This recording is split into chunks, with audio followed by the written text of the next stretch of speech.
اب آخری آیت اسی کانٹیکسٹ میں سورۃ البقرہ کی آیت نمبر 188 جس میں 5واں ٹاپک ہے روزوں سے تقوی کے حصول کا لٹمس ٹیسٹ.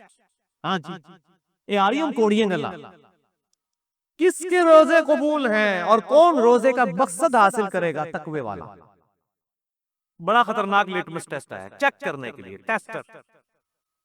وَلَا تَأْكُلُوا أَمْوَالَكُمْ بَيْنَكُمْ بِالْبَاطِلِ مت ہڑپ کرو آپس میں ایک دوسرے کا مال حرام طریقے سے. اب رمضان کا مہینہ آ رہا ہے چیزیں مہنگی کر دی ہیں ملاوٹ کرنی شروع کر دی ہے اور وہ سمجھ رہے ہیں رمضان کا مہینہ تو ہم برکتیں لوٹ رہے ہیں لعنتیں لوٹ رہے ہیں. مت ہڑپ کرو آپس میں ایک دوسرے کا مال حرام طریقے سے وَتُدْلُوا بِهَا إِلَى الْحُكَّامِ اور اس مال کو رشوت کا ذریعہ نہ بناؤ حکمرانوں تک پہنچنے کے لیے. کیوں؟ لِتَأْكُلُوا فَرِيقًا مِّنْ أَمْوَالِ النَّاسِ بِالْإِثْمِ کہ ایک فریق دوسرے فریق کا مال کھا لے گناہ کے ساتھ. یعنی رشوت دے کے کسی کے پلاٹ پہ قبضہ کر لیا کسی کے جائیداد ہتھیا لی رشوت کے ذریعے اور وہ گناہ اس کو پتہ بھی ہے کہ گناہ کا کام وہ کر رہا ہے. وَأَنْتُمْ تَعْلَمُونَ جبکہ تم جانتے تو ہو.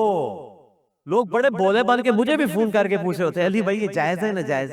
میں پہلے پوچھ رہا ہوں تو تہاڈا کیا خیال ہے جائز ہے ناجائز ہے؟ نہیں جی لگتا تو ناجائز ہی ہے تو میں نے کو پوچھ رہا ہوں. اللہ تعالیٰ بھی کہہ رہا ہے وَأَنْتُمْ تَعْلَمُونَ جبکہ تم یہ جانتے بھی ہو کہ غلط کام کر رہے ہیں. یہ دل کا جو مفتی ہے نا بہت بڑا مفتی ہے. میں اس پہ بھی حدیث بھی ایک بتاتا ہوں دل کے مفتی کے اوپر صحیح مسلم کی حدیث اسی کانٹیکسٹ میں. تو یہ رمضان میں جو چور بازاری کی ہوتی ہے اور چیزوں کو مہنگا کرتے ہیں یہ ان کے لیے ہے کہ رمضان سے وہی برکت حاصل کرے گا جو حرام خوری نہ کرنے والا ہو. تو رزق حلال از دا لٹمس ٹیسٹ آف ایمان. ایمان کا لٹمس ٹیسٹ ایک یہ بھی ہے کہ رزق حلال ہے یا حرام. اگر رزق حرام ہے تو کوئی تقوی نہیں ہے کوئی روزے نہیں ہے. یہ کہتے ہیں پتہ نہیں قبول ہوئے نہیں پتہ لگ گیا جناب تو کنفرم نہیں ہونے جڑے اس طرح سے کام کرتے ہیں. تو میں ان کو بتاتا ہوں جی کنفرم نہیں ہوئے تو قبول قرآن ہی لکھے حرام خوری کرنے والوں کا کہاں پہ روزہ قبول ہے کسی کو دھوکہ دینے والے کا کسی کے ساتھ زیادتی کرنے والے کا. اور ایک طرف سے مال ہڑپ کر کے لوگوں کی افطاریاں کروا رہے ہوتے ہیں ٹھیک ہے وہ سمجھتے ہیں ہم بڑا کوئی نیکی کا کام کر رہے ہیں. حرام کا مال کھا کر حرام مال کیوں اللہ تعالیٰ کنڈیم فرما رہے ہیں کیونکہ یہ حقوق العباد کا مسئلہ ہے. جب آپ حرام کما رہے ہیں تو کسی دوسرے کا حق جو ہے وہ غصب کر رہے ہیں. اصل میں آپ پیسے تو لے رہے ہیں اس سے پورے لیکن مال میں خیانت کر کے اس کو دے رہے ہیں. تو یہ حقوق العباد کا مسئلہ ہے اس لیے اللہ تعالیٰ اس معاملے میں سختی فرماتا ہے. اب یہ اتنا کڑوا ٹاپک ہے اس پہ گھنٹوں بولا جا سکتا ہے لیکن اس کو سکپ بھی نہیں کیا جا سکتا. میں 3 حدیثیں رزق کے حلال کے کانٹیکسٹ میں یہاں پہ بیان کر دوں تاکہ پتہ چلے روزے کس کے قبول ہیں. باقی جسے ڈیٹیل چاہیے ہو تو مسئلہ نمبر 51 ہے میرا رزق حرام کی مذمت اور دنیا پرستی کا انجام اور اس کا علاج اہل سنت پاک.com ہماری ویب سائٹ پہ. اب قرآن پاک اب بند کر دیں یہ ٹاپک مکمل ہو گیا. یہ 3 حدیثیں اس کے بعد 17 حدیث بیان کر کے لیکچر کنکلوڈ انشاءاللہ. رزق حلال کے کانٹیکسٹ میں پہلی حدیث صحیح بخاری سے اور مشکات میں اس کا نمبر ہے 2761. آپ صلی اللہ علیہ وآلہ وسلم نے فرمایا لوگوں پر ایک ایسا زمانہ بھی آئے گا کہ انسان اس چیز کی پرواہ نہیں کرے گا کہ اس کا مال حلال طریقے سے آ رہا ہے یا حرام طریقے سے. وَلِعَوْذُ بِاللَّهِ تعالی یہ اسی دور کے لیے بات ہو رہی ہے. لوگ پرواہ نہیں کریں گے اس بات کی اور نہیں جی نہیں حلال سے تو گزارا ہی نہیں ہوتا وہ سارے ہی کر دے رہے جی انسان پرواہ ہی نہیں کرے گا. تو جو دل کا مفتی ہے وہ بتا دیتا ہے کہ یہ حلال طریقے سے آ رہے ہیں حرام. وہ سن لیں حدیث صحیح مسلم کی مشکات میں ہے 5073. آپ صلی اللہ علیہ وآلہ وسلم نے فرمایا گناہ وہ جو تیرے دل میں کھٹکے اور تو اس بات سے ڈرے کہ لوگ اس پر مطلع نہ ہو جائیں. یعنی جس گناہ کے بارے میں آپ کو یہ کھٹکا ہونا کہ اگر لوگوں کو پتا چل گیا کہ یہ میں نے کیا کیا ہے تو سمجھ لیں وہ گناہ ہے. یہ لوگ جو پوچھ کے فون کر کے پوچھ رہے ہوتے ہیں نا میں ان کو کہتا ہوں آپ اعلانیہ پبلک کو بتائیں گے ہم یہ کام کر رہے ہیں تو انشاءاللہ. اور یہ دودھ میں پانی نہ ملایا جی خالص دودھ کتنے 100 روپے کلو ہی دے سکتے ہیں نا جی 60 روپے کیڑا ہے لوگوں کو پتا ہے نا کہ 60 روپے کیڑا خالص ہے پانی والا ہوگا تو آپ لکھ کے لگا دیں کہ یہ 60 روپے کلو دودھ ہے اور پانی کی ملاوٹ کے ساتھ. اگر آپ سمجھتے ہیں گناہ کا کام نہیں ہے لکھ کے لگا دیں. ہاں پھر کوئی لے تو پھر آپ پہ کوئی گناہ نہیں. دودھ میں پانی ملانا کوئی ملاوٹ نہیں ہے اس کا چھپانا ملاوٹ ہے. آپ لکھیں کہ پانی والا دودھ 60 روپے خالص دودھ 100 روپے لیں گے لوگ. لوگوں کو پتہ چل جائے گا. لیکن 60 روپے خالص دودھ لکھ رہے ہیں تو ملاوٹ کر رہے ہیں, حرام خوری ہے. تو گناہ وہ جو تیرے دل میں کھٹکے اور تو اس بات سے ڈرے کہ لوگ اس پر مطلع. اسی کانٹیکسٹ میں ایک اور حدیث ہے جامع ترمذی, سنن نسائی اور مسند احمد میں مشکات میں 2773 ہے.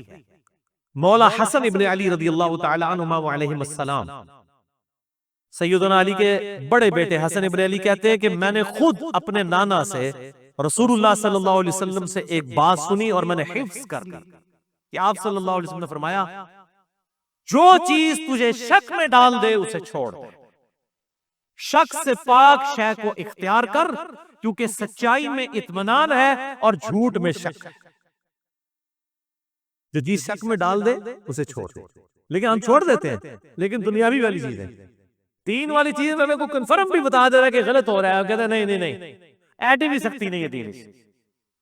اور یہاں کہہ رہا ہے شک میں بھی ڈال دے چھوڑ دو.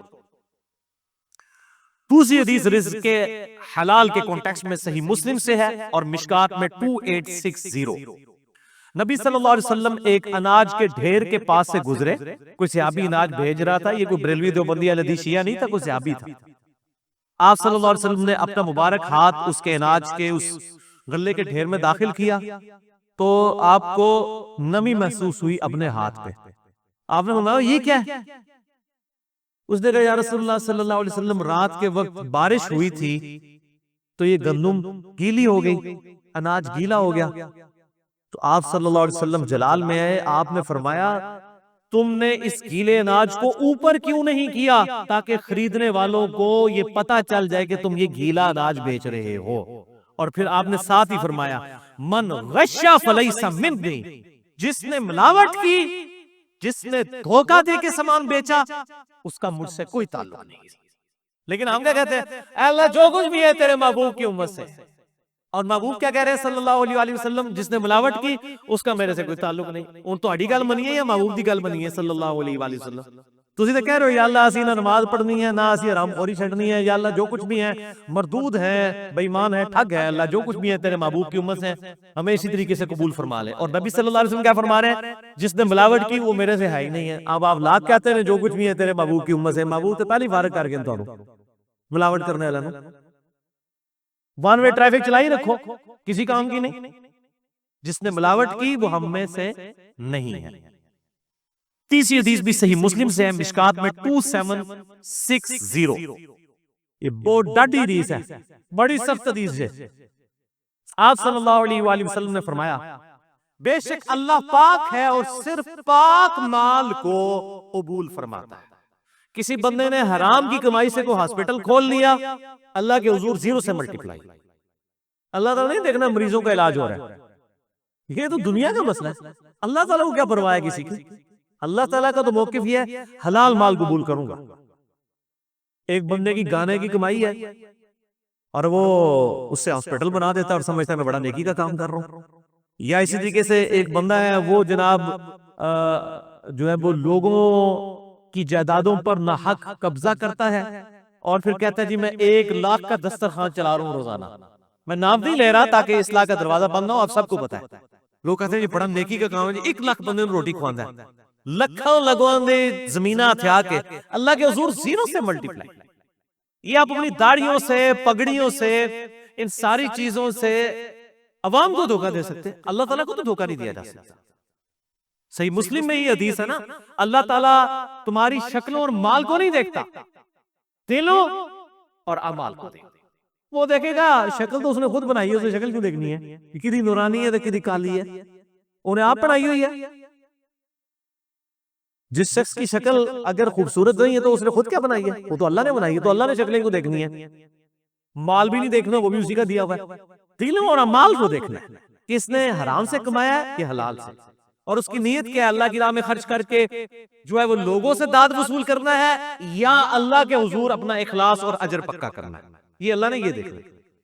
اور پھر اسی حدیث میں 7 الفاظ ہیں. آپ صلی اللہ علیہ وآلہ وسلم نے قرآن کی 2 مختلف آیات تلاوت کی. ایک یہ تھی یا ایھا الرسل کلوا من الطیبات واعملوا صالحا, اے اللہ کے پیغمبروں کھاؤ اللہ کے پاکیزہ مال میں سے اور اعمال کرو نیک. اور دوسری آیت پڑھی یا ایھا الذین آمنوا کلوا من طیبات ما رزقناکم، اے ایمان والو کھاؤ اللہ تعالیٰ کے دیے ہوئے پاکیزہ مال میں سے۔ پھر آپ صلی اللہ علیہ وسلم نے اسی صحیح مسلم کی حدیث کے الفاظ ہیں، آپ نے فرمایا کہ ایک شخص دور دراز کا سفر کر کے آتا ہے، پرانگا بال ہے، جسم مٹی سے آلود ہے، ایسی حالت ہے کہ عام آدمی کو بھی اس کی حالت دیکھ کر ترس آ جائے، اور پھر وہ ہاتھ لمبا کر کے دعا کرتا ہے یا رب یا رب، لیکن وہ اس حال میں اللہ کو پکار رہا ہے کہ اس کا کھانا حلال کے مال سے نہیں ہے، حرام کے مال سے ہے، اس کا پینا حرام کے مال سے ہے، اس کا لباس حرام کے مال سے ہے، اس کا جسم حرام کے مال سے پرورش چڑھا ہے۔ اللہ تعالیٰ ایسے کی دعا کیوں کر قبول کرے گا کہ جس کا کھانا پینا اور لباس اور اس کی پرورش حرام کے مال سے ہوئی ہے۔ آپ صلی اللہ علیہ وسلم کے الفاظ ہے، اللہ تعالیٰ اس کی دعا کیوں کر قبول کرے گا، اس کا پکارنا کیوں کر قبول کرے گا۔ قل اعوذ باللہ تعالی۔ تو میں پھر وہی جملہ ریپیٹ کروں گا، رزق حلال از دا لٹمس ٹیسٹ آف ایمان، اور یہی لٹمس ٹیسٹ ہے کہ کسی کے روزے قبول ہوئے یا نہیں قبول ہوئے۔